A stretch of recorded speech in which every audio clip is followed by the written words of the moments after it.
Pour les uns, Machoua est une légende que les originaires du Poul ont fabriquée. Mais Machoua n'a pas été fabriqué. Mais alors Machoua, il était pour que le blanc travaille ensemble avec le noir. C'était ça sa politique. L'Ufulakari, c'est pas l'Ufulakari, c'est l'Ufualuankari. À plus de 72 km au sud de la ville de Brazzaville se situe une belle cité qui est le chef-lieu du département du Poul. Il s'agit de la ville de Kinkala. Comment est cette agglomération et quelle est son histoire?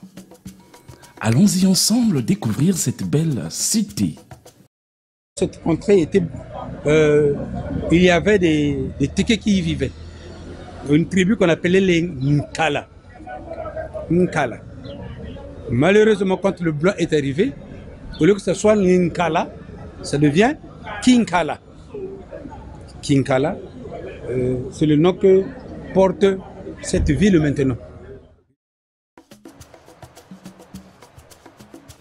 Pour mettre en exergue notre esprit d'aventure, mon équipe et moi voudrons expérimenter une autre voie pour s'y rendre à notre destination qui est la capitale du département du Poul sans passer par Brazzaville.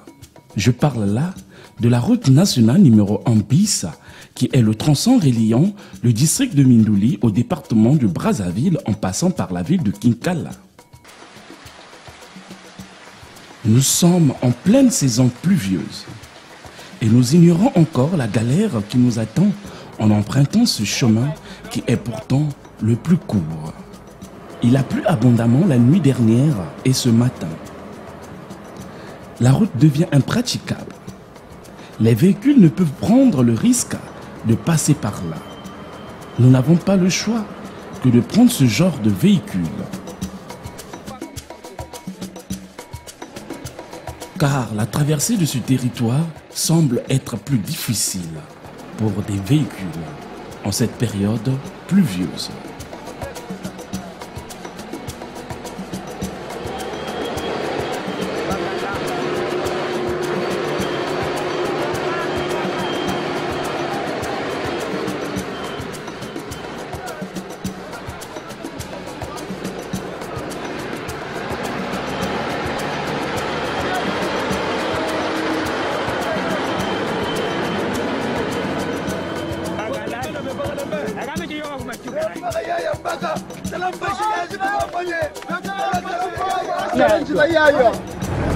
Donc là, nous traversons le rentrement du sable.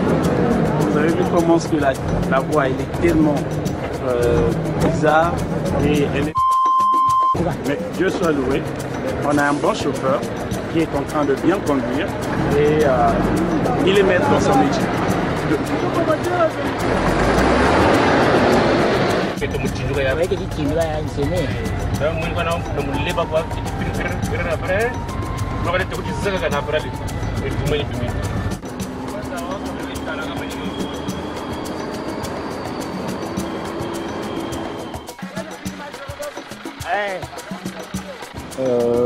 À chaque endroit dangereux, nous sommes obligés de descendre. Tout simplement, le véhicule est tellement chargé. Donc vous allez voir tout de suite comment le chauffeur va se débrouiller.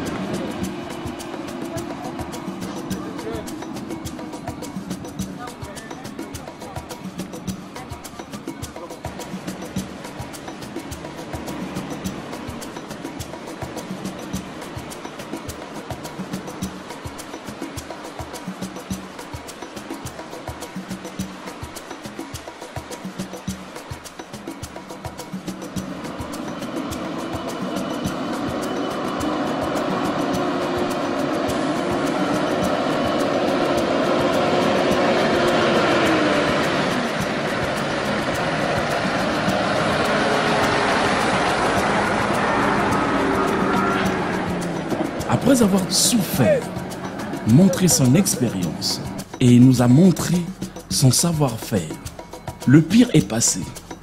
Après 4 heures de route, dans des conditions effroyables.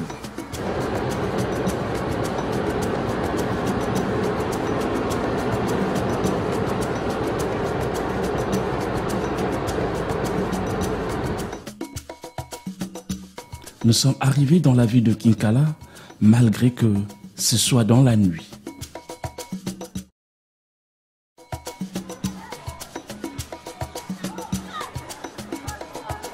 Le lendemain matin, nous accompagnons Lewis à son lieu de travail. Nous sommes bel et bien à Kinkala et à côté, nous sommes donc avec M. Lewis qui nous a reçus ici.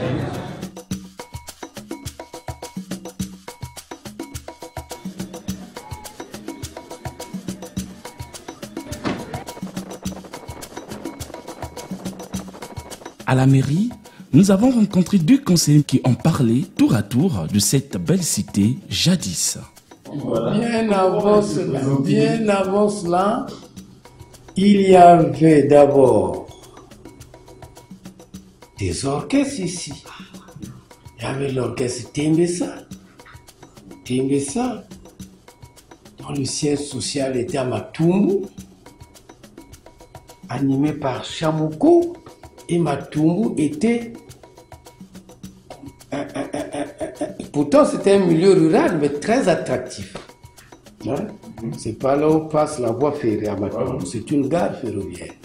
Il y avait un orchestre qui était là-bas, qu'on appelait l'orchestre Tébessa, qui a fait fureur dans le pays. Et ici à Kinkala, il y avait l'orchestre Makiba, du grand commerçant qu'on appelait Kibaki, Paul. Et il y avait des bars, Rayon d'Or, chez Yad Gabi, au quartier Mabi, et tout ça. Et aussi les week-ends, il y avait des orchestres de Brazzaville qui venaient ici pour animer la ville. Le chef-lieu, évidemment, le chef-lieu, Kinkala. À l'époque, donc, on peut parler des orchestres Sinza Kotoko, Mondo Negro Kuala, les bandes de la capitale, SBB, et j'en passe. Mais c'était la vie. J'ai dit tantôt que les hommes de Brazzaville, ça se confond, ils dorment ici, ils se retrouvent à Brazzaville, ils dorment à Brazzaville, ils se retrouvent à Kinkala très tôt, et c'est donc un concubinage comme ça. Et donc, voilà. Le grand souvenir, je ne parle pas des anciens souvenirs, mais le grand souvenir depuis la municipalisation, c'est quoi? À l'époque, quand vous partiez de Brazzaville pour Kinkala, vous prenez un bus. Dès que vous arrivez, quelle que soit la distance qui vous sépare de la gare routière, vous marchez.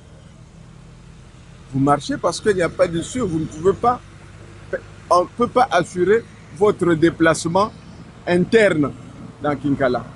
Or, aujourd'hui, avec ces voies-là qui ont été bitumées, l'accès devient facile depuis le centre, donc depuis la gare routière jusqu'à votre domicile. Oui, vous avez le libre choix de prendre une voiture, une course, ou un taxi-moto. À part la municipalisation accélérée qui a rendu cette cité aussi belle, il faut souligner les efforts et la volonté de certains hommes qui contribuent sans relâche à la construction de cette ville. C'est ce qui ressort des propos de Lubota, habitant de Kinkala. Nick Filat, il a acheté le transformateur, il a déposé à Wayako et ça a permis d'étendre l'électricité jusqu'au vers le bas là-bas. Il y a même cette vision d'amener le courant jusqu'à Yalavunga. Il y a eu une belle école qu'il a construite à Yalavunga et le petit marché qu'il a érigé à Moulouangou.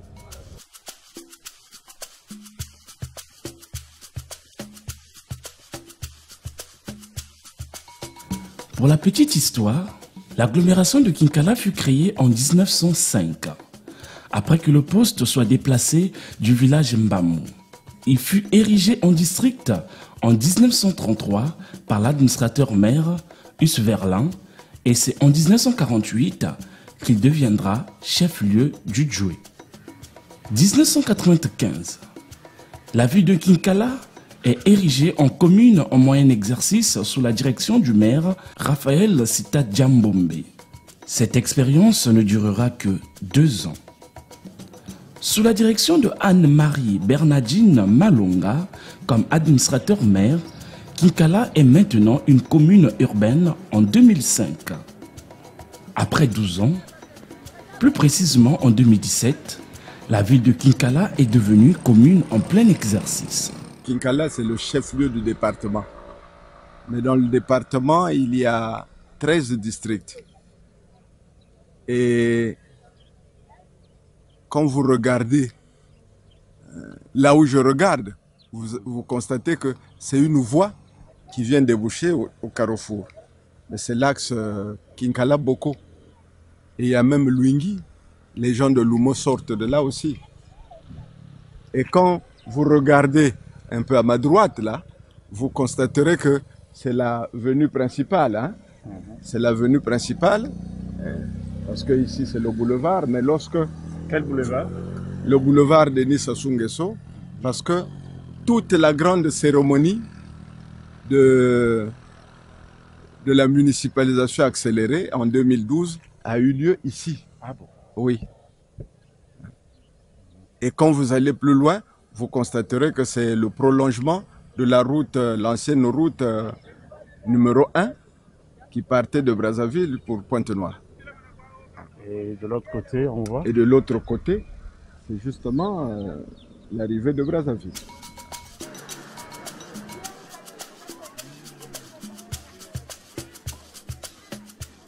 La ville de Kinkala a une superficie de 207,5 km². Elle se limite au nord par le village Yokama, au nord-est par les terres de Mbote et Miyete, au sud par la rivière Lufulakari, au sud-ouest par les villages Matsachi et Makekele, à l'ouest par le village Matiendi et à l'est par le village Mvula. Regroupée dans 15 quartiers, la population de Kinkala est de 14 635 habitants selon le dernier recensement de 2012. Kinkala avait d'abord 10 quartiers. Et il fallait essayer d'étendre cette mairie qui part de Muluangu. Muluangu, c'est un nom vili. Parce que la première personne qui avait regroupé ce village-là, ou qui commandait, c'était un certain Muluangu. Donc vous dépassez le village Muluangu un peu en amont là-bas à Sengola. Là, quand vous arrivez de l'autre côté, un village, enfin un quartier qui est presque inexistant, parce que nombreux qui y vivaient ont préféré venir vivre dans Kinkala. C'est Mukombo Yala. Il y a Yalavunga. Nous allons un peu plus loin là-bas, c'est le quartier Madidi. Après Madidi, il y a Ngambari qui est là. Voilà à peu près là où s'arrête la commune de Kinkala. Alors qu'il y a des quartiers tels que Masombo, Banzemo, Vinza, Madiba, Mabi, Wayako, donc des quartiers comme ça. Donc au total, il y a 15 quartiers dans la commune de Kinkala. La ville de Kinkala représente un relief vallonné où l'on trouve des plateaux et des bas-fonds serpentés par plusieurs rivières qui constituent des collectes naturelles. Entre autres, nous pouvons citer la Lufulakari et Ngambanzoko que nous nous sommes fait le plaisir de se baigner car il faisait énormément chaud. Là, nous sommes donc à Ngambanzoko. Autrefois, c'est autour de cette rivière que venaient s'abreuver les éléphants. Et Ngambanzoko est un nom piqué, comme vous l'entendez et que vous le comprenez. Nga, Ba, c'est le pluriel, et Nzoko, c'est les éléphants. Tout de suite, je vais faire un plongeon et suivez. C'est pourquoi.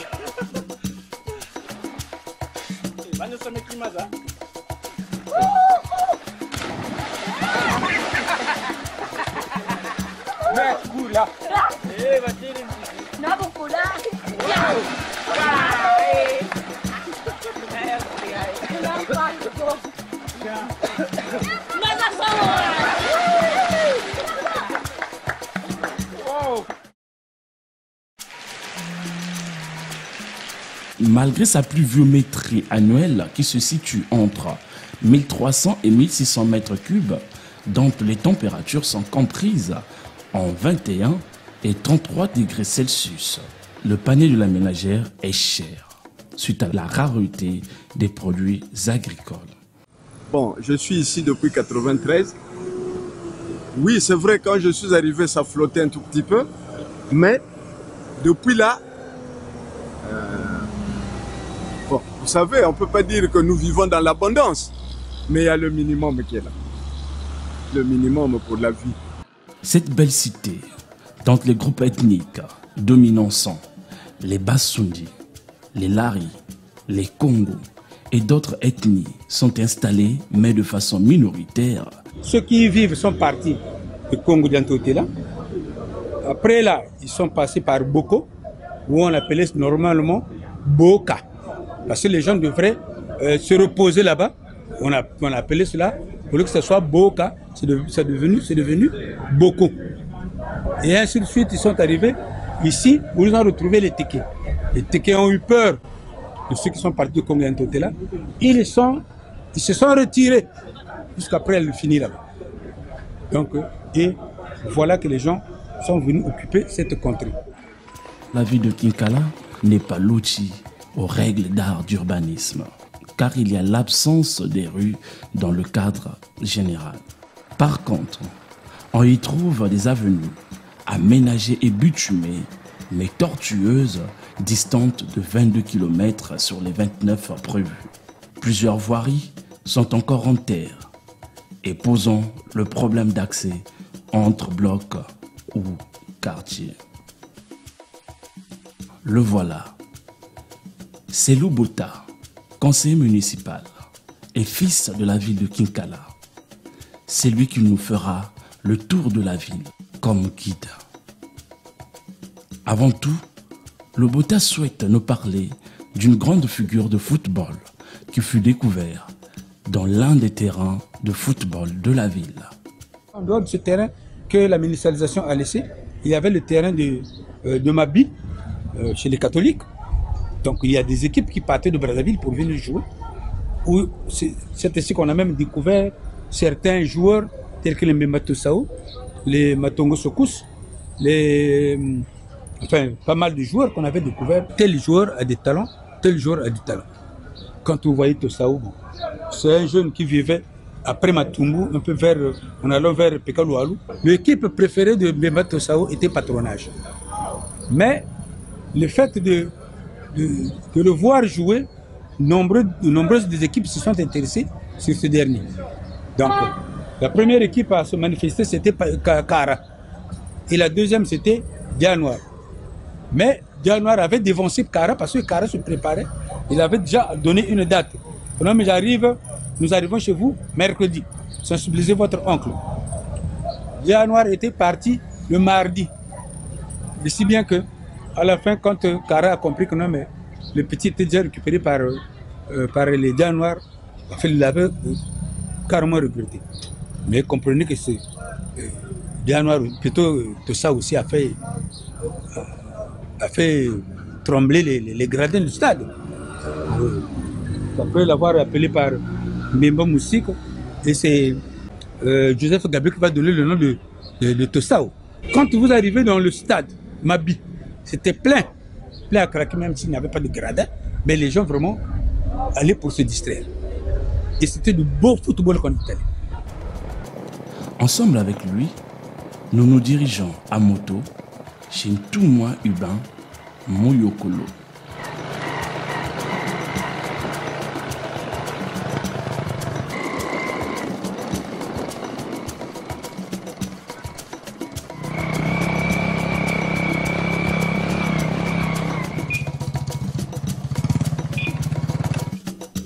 Arrivé chez Ntoumwa Mouyokolo, il nous parle de André Grenard Machua et ses aventures, tout en nous soulignant que les grandes infrastructures de l'ancienne ville de Kinkala ont été construites des mains de ce grand héros national. Pour les uns, Machua est une légende que les originaires du Poul ont fabriquée.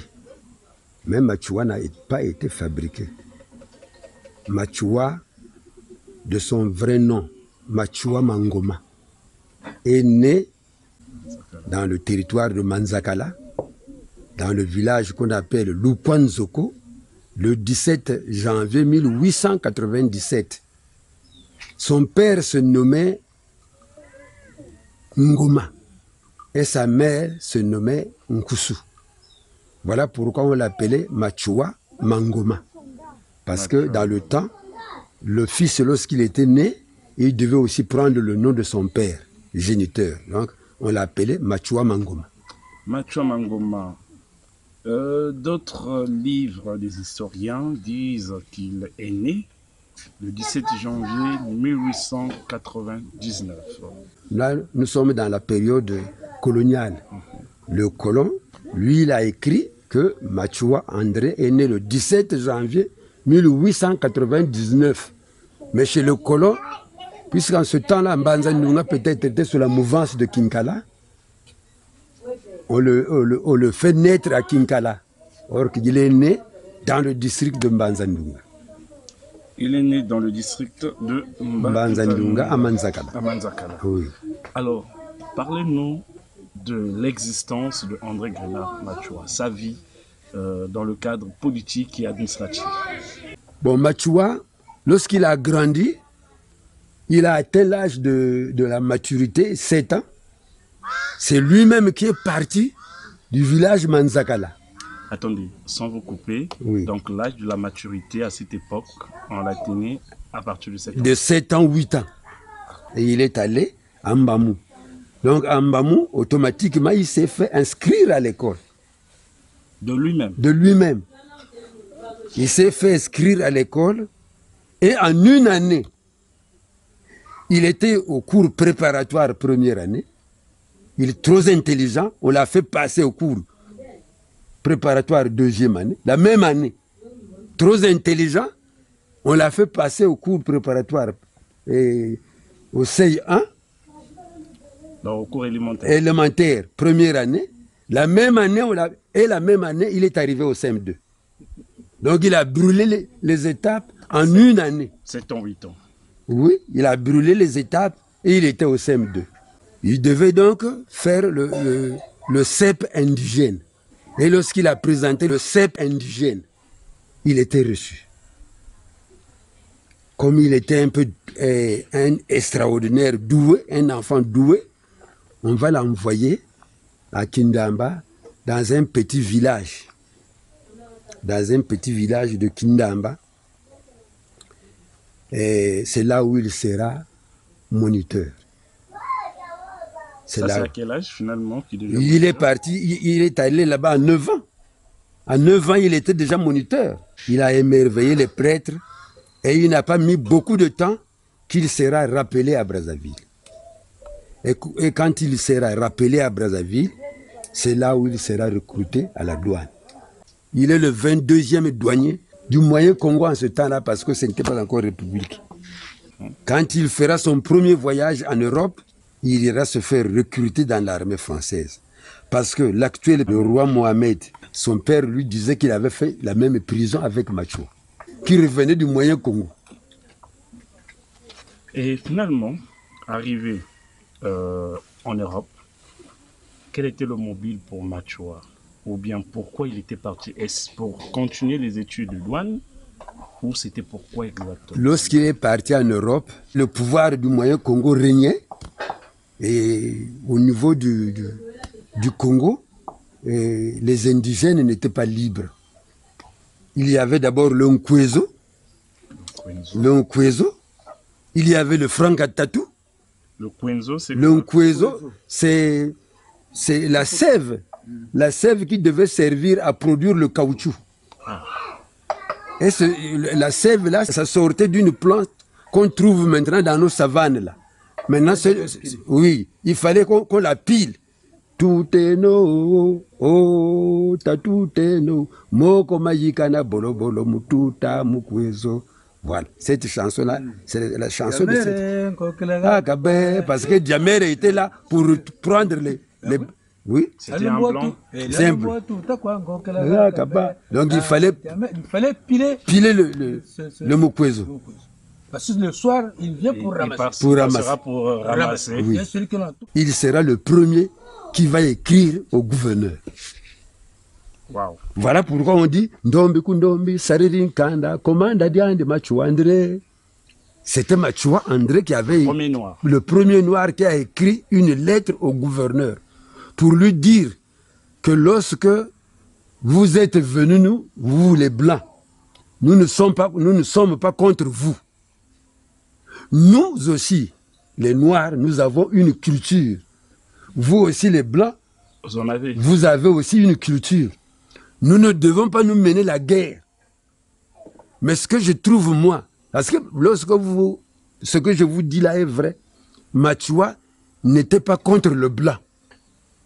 Mais alors Machua était pour que le blanc travaille ensemble avec le noir. C'était ça sa politique.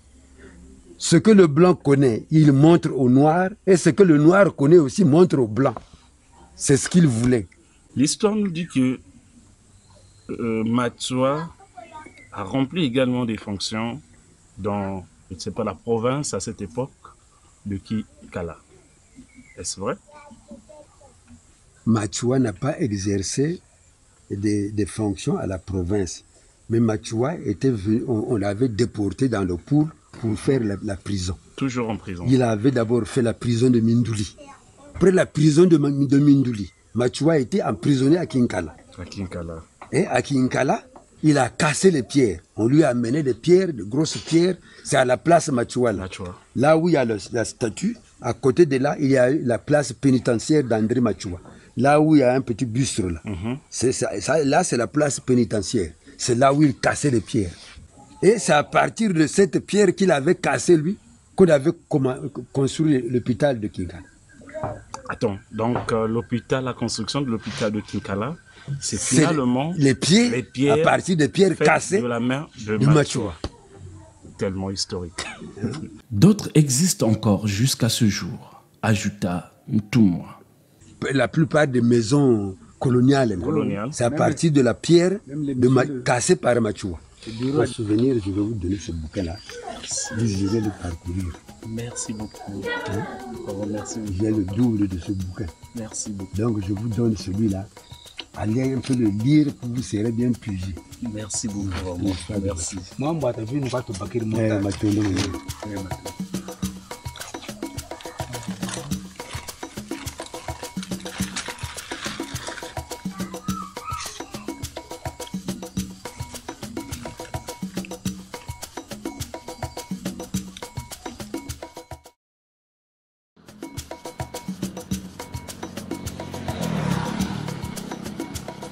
Lobota nous fait visiter le monument érigé devant l'hôtel de la préfecture. Quelle satisfaction! C'est la place où il cassait la pierre quand il était en prison. Donc c'est ici qu'on a érigé ce petit monument-là. Ah bon? Donc on le fait sortir de la prison, on l'amène ici et il cassait cette pierre-là pour la construction des bâtiments administratifs. Ah oui, donc c'était un gros caillou qui était ici là? Vraiment, c'est des cailloux qu'on avait entassés.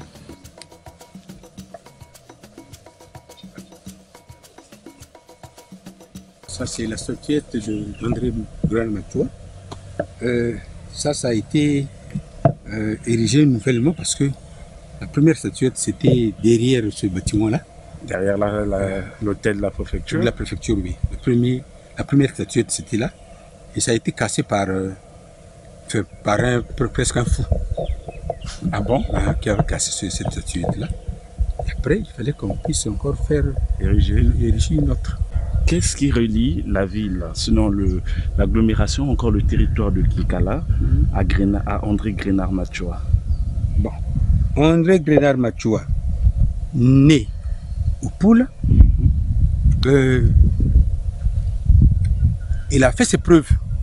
Les preuves lesquelles? Parce que d'abord, il ne voulait pas se soumettre surtout à la colonisation. Parce qu'il se disait que non, mais ce qu'il nous impose là, c'est pas tout. C'est pas ça. C'est comme si c'est votre village où il y a eu un célèbre chef de village. Hein, c'est le célèbre chef du village est chez vous. Après sa mort, vous trouvez que non, mais c'est quelqu'un qu'il faut honorer. En érigeant une statuette. Une statuette. Parce qu'en dehors de cette statuette-là, il y a aussi une autre statuette qu'on devrait ériger à l'autre là, à Madiba. À Madiba, ça c'est Tamundongo. Hein? Tamundongo, qui aussi a fait son temps pendant la période, oui, pendant la période coloniale. Ah. Oui. Parce que Tamundongo a même cassé la baïonnette du blanc. Tamundongo, pour se battre, n'avait pas besoin de... Non, il envoyait les abeilles et puis c'est tout. Il ne voulait pas se soumettre surtout à la colonisation. Parce qu'il se disait que non, mais ce qu'il nous impose là, c'est pas tout. C'est pas ça. Et puisque quand vous comprenez même les gens pour reprendre certaines choses que les Blancs nous amenaient, c'était un peu difficile. Très difficile. Je vais vous prendre un exemple de Soumouna. Dans cette contrée-là, on devrait leur déposer du poisson. Et on avait demandé au chef du village de sensibiliser ses habitants pour qu'ils aient des étangs. Qu'ils préparent des étangs et le blanc passera leur déposer du poisson afin qu'ils puissent s'accroître. Voilà.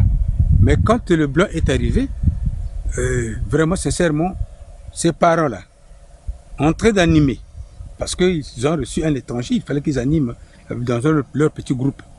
Mais comprenez qu'ils ont donné des directives à leur chef dans une petite chanson, laquelle le Kalakwa Kouya, le Foye, Bingulu, Bingulu, c'est des petits poissons qui devraient être dans la rivière.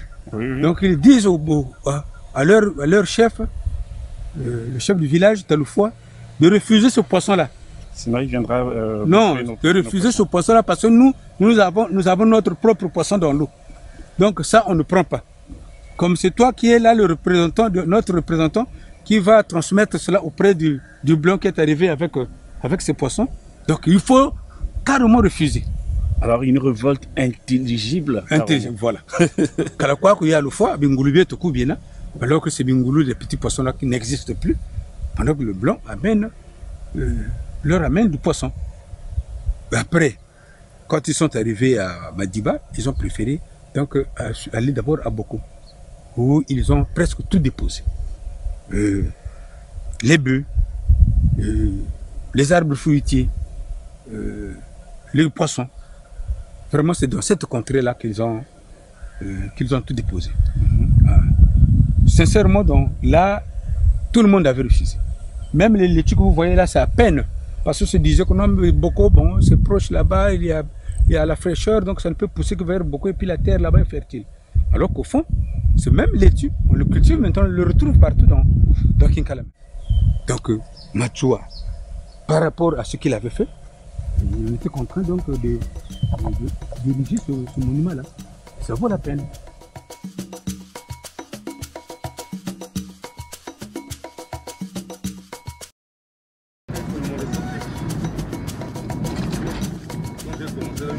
Nous sommes allés aussi contempler la beauté de la rivière Lufulakari et sa chute. Nous sommes arrivés à la rivière Lufulakari. Lufulakari, ça a été un nom donné par les Français. Normalement, c'est le Folankari. Le Folankari, parce que les commerçants qui partaient de l'autre côté, pour leur marché, pour venir vendre leur boutin de l'autre côté de Yalavunga. À un certain moment, quand ils arrivaient, la rivière devrait être en crue. Les eaux montaient. Il était très difficile de passer sur le petit pont qu'ils avaient arrangé. Donc, en ce moment-là, ils devraient attendre jusqu'à ce que ces eaux-là descendent. De l'autre côté là-bas, c'est Nkamambangala. Ces commerçants-là avaient l'habitude d'amener des bois. Enfin, comme soutien, ils marchaient à l'aide de bois. Mais avant de traverser, ils ne pouvaient pas traverser avec son bois-là sur le petit pont qu'ils avaient fait. Donc ils étaient contraints d'abandonner ce bois-là de l'autre côté pour aller au marché. Donc, par rapport au nombre de commerçants, vous retrouverez qu'il y avait beaucoup de bâtons. C'était ce qu'on appelait Nkama Mbangala. Donc, vous ne pouvez pas les compter. Nkama, c'est le bâton? Non, non, non. Nkama, c'est le nombre. Le nombre, Ah. Ah, Mais voilà. Quand il s'agit au lieu de dire que non, beaucoup de bois, ils ont dit Kamambanga. Ça va tomber directement dans le Foulakari. Donc Gabanzoko, dans le Foulakari, voilà. Donc le Foulakari représente également, puisqu'on essaie de lire, représente également la limite de la ville de Kinkala. La ville de Kinkala, oui. La limite entre le dé et la ville de Kinkala.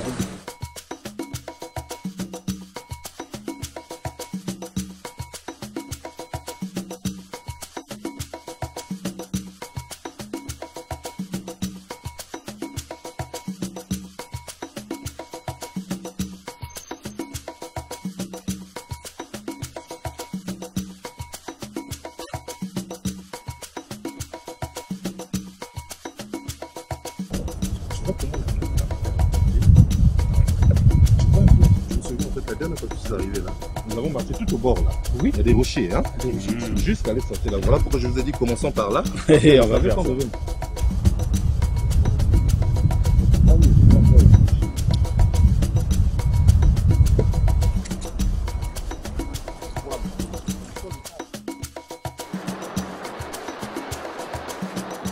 Au retour, nous avons marqué une pause chez Aimé Baudelaire Keleno.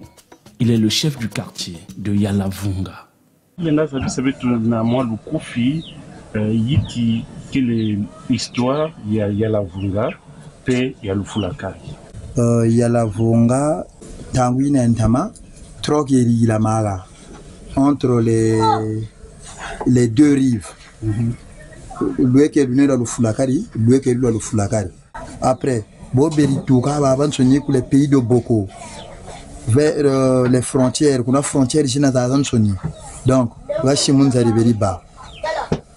donc il y a la vunga boberi tuka musonzo za chindamba mayama mpangala mukwisa échange dans le temps trok beriata mukwisa échange yo baba nata bima byo babakiri kuna mpakasa ngombe za yuma ainsi de suite bobe kuson c'est juste boko ba neti mbishi za mamba donc musa trok yo munantango muna ba commerce fo bana vunga n'importe nkarita fo bana vunga donc bobe ri kwitulaga par manque de maison nzokani ni beri batela yaleno kwa vunga la seka mbajulta yota zandu lwelo kwenu donc yala vunga ka lumbuchi bakwiza yaleno kwa vunga mbaji bakwiza yaleno kwa vunga après l'histoire après bombe beri kwendana beri kwiza akaka kobela ambe kuzandura yala vunga mbele ambe kuyala vunga mbele du yala vunga ka bongo lankumbi yala vunga. Maintenant le Foulakari. Bon, le Foulakari, c'est pas le Foulakari, c'est le Foualoankari. Donc, Muntangui en novembre, tel que ça pleut beaucoup, Bogata no comme Foula Zajindi. Mamba, quoi qu'on se mériba, chute à le Foulakari, ma terre ma bago, nous quoi avec Sabugila. Net moi lala, Berissa Mbamba, Beka Sabukamo, ma terimo. Nibe kushimuri, nibe kushimuri ne wavutu Sabugila Gani, donc on doit du coup, bagay ni le Foualankari. Mundele buki tula, Bogata yula, ba parents, boba baga magata metoma, bataba yula, ambondo yongu munchi, ambe le Foualankari, mundele tsonegene, le Foulakari. Et c'est là, la rivière a pris le nom de la Foulakari, mais c'est pas le Foulakari, c'est le Foualoankari. C'est important.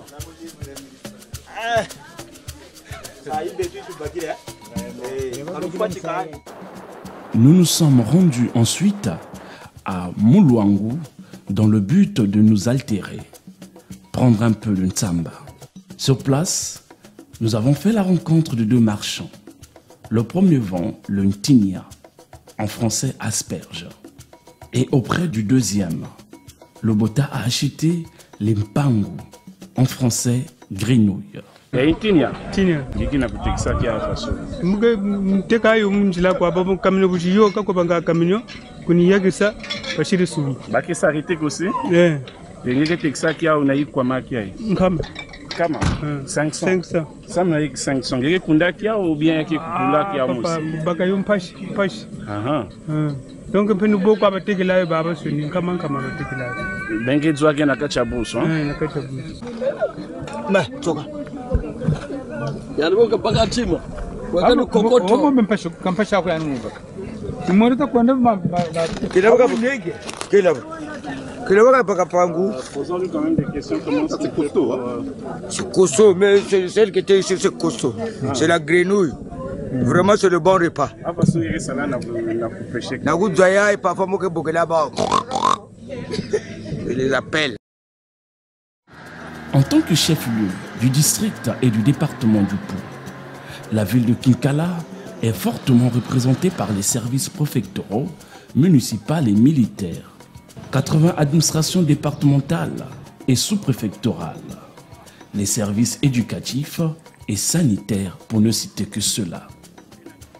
L'absence des compagnies pousse les jeunes à appliquer et mettre en pratique l'article 15 du fameux président du Zaïre, je citais Mobutu, qui stipule « débrouiller pour vivre ».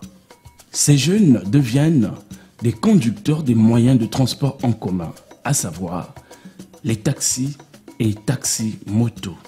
Gérard Mikouiza, dit Madas, l'un des taximens de la ville, nous parle de son métier, ses avantages et difficultés. 2010, 2011, 2012, taxi, motokazaba, kaba taxi ko, sa voiture parce que kaba goudron ko. En 2014, Madame le maire, tel un kavutan de bagatari tomene kavutan de bat taxi za vélo, donc faut c'est nos taxi za voiture. La taraba modernisé. Tibu tout ça changuna ikasaka taxi, akatira kinkala, tibuna ibaka kamne ya meno, ya meben. Mobuta batika musa taxi en 2014.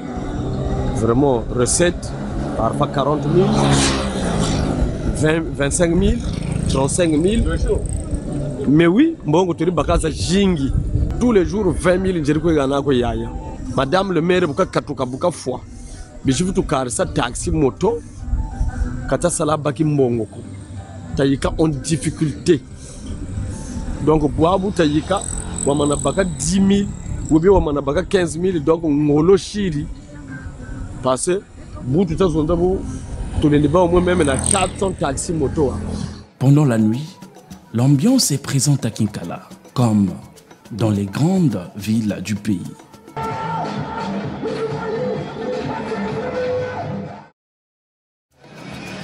Nous avons passé des séjours inoubliables à Kinkala. En dépit de tout, nous sommes ravis de tout ce que nous avons rencontré et visité dans cette belle cité. Aujourd'hui, nous vivons ou nous avons les mêmes conditions de vie que Brazzaville. Et mieux encore, Brazza aujourd'hui, c'est avec son agrandissement, on n'est pas loin d'une poubelle, si je peux m'exprimer ainsi. Et quand c'est comme ça, vous réaliserez que la santé prend le coup. Mais ici, non seulement nous respirons l'air pur de la nature, mais nous avons aussi la possibilité d'avoir tout ce qui est vendu à Brazzaville ici, sur place. Donc on peut ou ne pas bouger pour aller faire son marché. On reste sur place. Tout ça, c'est des acquis. Et quand vous avez l'électricité, l'eau, c'est des facteurs de développement. Comme Julien, Kinkala restera à jamais une belle cité pour nous. À nous revoir dans nos prochaines aventures.